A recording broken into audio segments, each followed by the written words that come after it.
Di awal tahun baru 2026, kasus tudingan ijazah palsu memasuki babak baru. Roy Suryo melaporkan 7 orang diduga sebagai pendukung mantan Presiden Joko Widodo ke Polda Metro Jaya dengan menggunakan KUHP baru untuk menjerat para terlapor.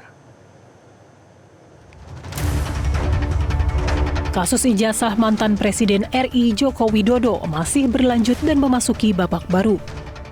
Polda Metro Jaya menerapkan Undang-Undang Nomor 1 Tahun 2023 tentang KUHP yang telah diresmikan pada 2 Januari 2026 lalu.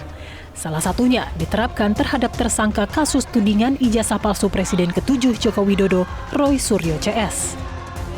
Kasubit Penmas Humas Polda Metro Jaya, Kombes Reonald Simanjuntak menyebut, sebelum diterapkan, KUHP dan KUHP baru telah disosialisasikan kepada Direktorat Jajaran, baik Krimum, Krimsus, Siber, hingga Direktorat Reserse Narkoba. Dalam penerapannya, penyidik akan berkoordinasi dengan Jaksa Penuntut Umum atau JPU. Karena sudah berlaku KUHP baru dan KUHP baru, ya, akan diterapkan aturan yang baru. Ya, jadi nanti kawan-kawan penyidik akan terus berkoordinasi dengan jaksa untuk masalah penerapan KUHP dan KUHP baru. Ya.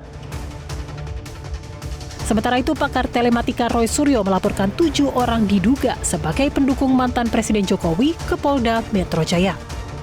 Laporan ini berkaitan dengan dugaan tindak pidana fitnah dan pencemaran nama baik sebagaimana diatur dalam Kitab Undang-Undang Hukum Pidana atau KUHP baru.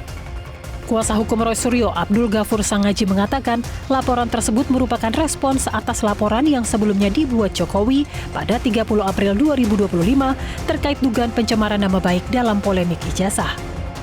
Ghafur menegaskan Roy Suryo melapor dalam kapasitasnya sebagai warga negara, bukan sebagai tersangka.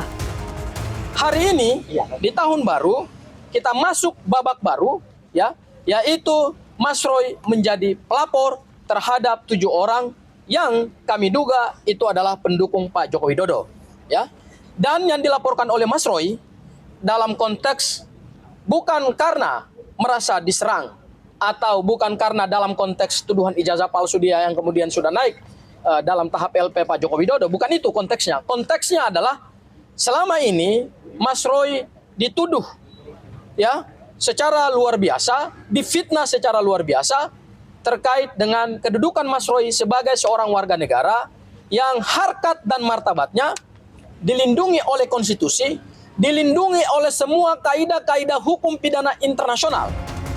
Untuk diketahui, Polda Metro Jaya telah menetapkan 8 orang sebagai tersangka dengan 2 klaster dalam kasus tudingan ijazah palsu Jokowi ini.